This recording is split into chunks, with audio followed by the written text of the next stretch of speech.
Hello, so we are going over how I calculate pricing, and I made a whole video before, but it was way too long, so let's try to speed through this. Number one, factor number one in how designers actually price their work, how I price my work. Let's focus on me for today.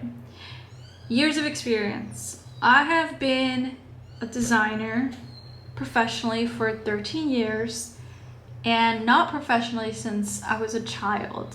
I grew up on the internet. I grew up being excited for transparent PNGs. I grew up when GIFs were being born, okay? I'm old. Moving on. Factor number two, global and large scale brands. I have worked with global and large scale brands. I have experience with small, medium, large. Right now I work with large companies, which is not as fun as, for me personally, I like working with the small to medium.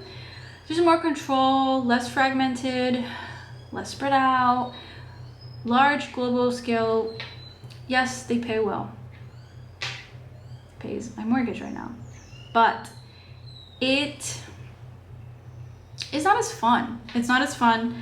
I like getting my hands dirty. I like getting in there. I like the control. I like having beginning to end, and something I really enjoy. So I do have that experience though, which means that when I'm working on projects, like I said, I have range. You know, you got your people, like you got your actors and actresses who can only play one role, right? That's it. Like Michael Cera. He's Michael Cera. That's who he is, right? I'm not. I'm like, I don't know. I'm like Leonardo DiCaprio. I'm like, you know, I can, different roles, and I nail them. I'm good. That's what that factor means. Agency experience. Back to the roles thing. So at agencies, if you worked at an agency, you know. If you don't, I'll tell you. Agencies require you to think fast, collaborate, big teams. I worked at a studio before this one that I'm at now. That was a small team, but they made some awesome projects. I'm talking like, that's where I worked on some of the most fun projects, AR, VR projects that I've ever worked on. But anyway, I have agency experience. That means if I'm brought on board as support, as a person who is gonna be a part of your team temporarily, if you contract me, I know how to do it. And then when it comes to working independently, again, goes back to range. Yes, I've been in an agency environment, but I also have independently worked on pieces within said agency and outside the agency. So the agency experience, I think that factor really just expresses the versatility of the nature of the work. Number four, tech and development background. I have a bachelor's of science in web development. I am a self-taught designer. I've been working on design. What was the first design tool I ever touched? Photoshop. Photoshop with, was it the feather or the eyeball? I don't know. I was really young. I started working with Photoshop like for fun. I remember helping my dad with restaurant menus, and then at some point I started just like manipulating photos, editing, things like that, and then I started creating collages. I was really big into collages. I wish I could find some of my old ones. I was really into like moody photography, and like, so that was my early, which I don't think I've changed very much, but which says a lot. The tech and development background is not required for a designer, I would say. It's not, but when it comes to a design studio, it is, because if I'm the only person managing your project and I don't have a tech background, guess what's gonna happen? You're gonna have to hire somebody else to take a look at it. A web developer, somebody with that background. There are so many things, so many fires that I put out, the clients never even find out about. Had there been a fire and I don't have that expertise, you have to call someone in. You have to call the firefighters. You have to get someone to put it out. So that's why that costs money. Range and versatility. That goes back to what I think I already spoke about, but speaking more about skill sets, branding, web strategy, tech background, and easy to talk to. I'm easy to talk to. No, I'm just kidding. But yes, that's it. I'm versatile. Versatile. Number 6, aesthetic and niche. So I have dabbled in a variety of styles, right? I'm not saying that I won't steer away from a specific style, but the type of client that I want to attract is reflected very specifically in my branding. And it's working.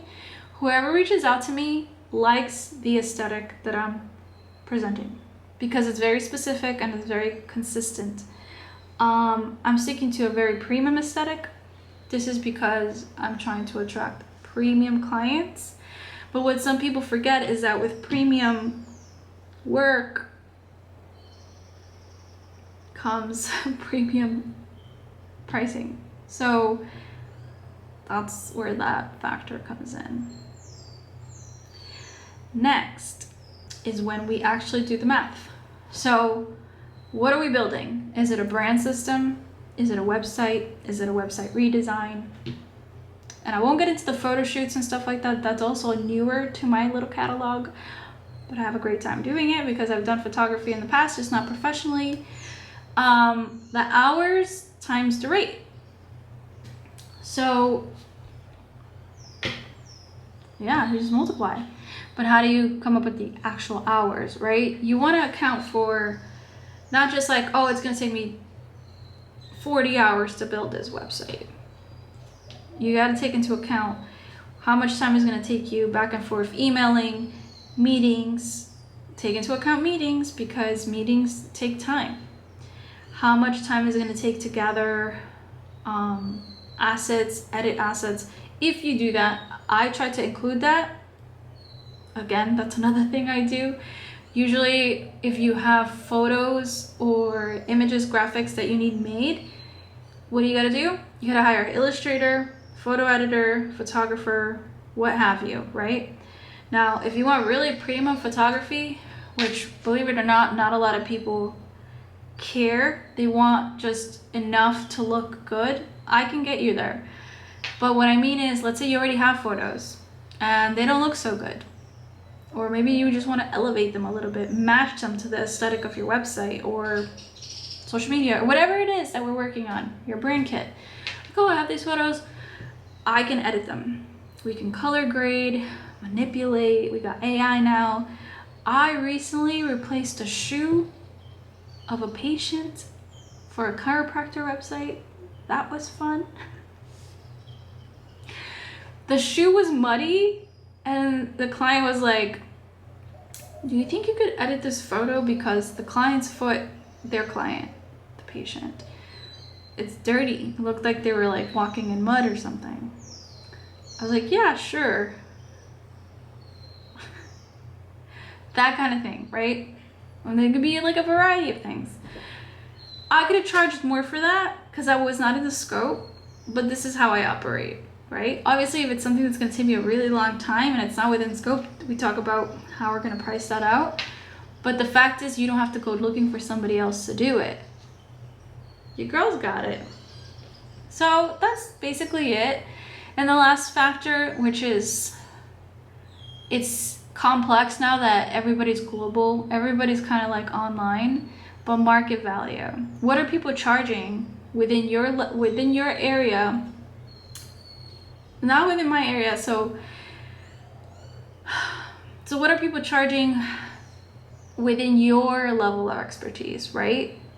So like you see another designer that has around 12 to 13 years of experience, similar style, similar aesthetic, or similar offerings. How much are they charging? That market value. Because if you go by market value by like area, like you're buying a house, it's not going to be just because, for example, I live in Puerto Rico, but I have global experience. So it doesn't add up, right? I'm not competing with just designers here. I'm competing with designers all over the world because you're online. So that's what you got to take into account. That's what I take into account. So yeah, pricing also reflects responsibility. So yes, I can say I can do all these things and not deliver, right? But I will. Now, that is something that as a designer, you need to reflect and really price yourself accordingly. Because there will be people who are pricing just to price to make money and then not deliver. It happens. It happens in every industry, every single industry. And that's not just design.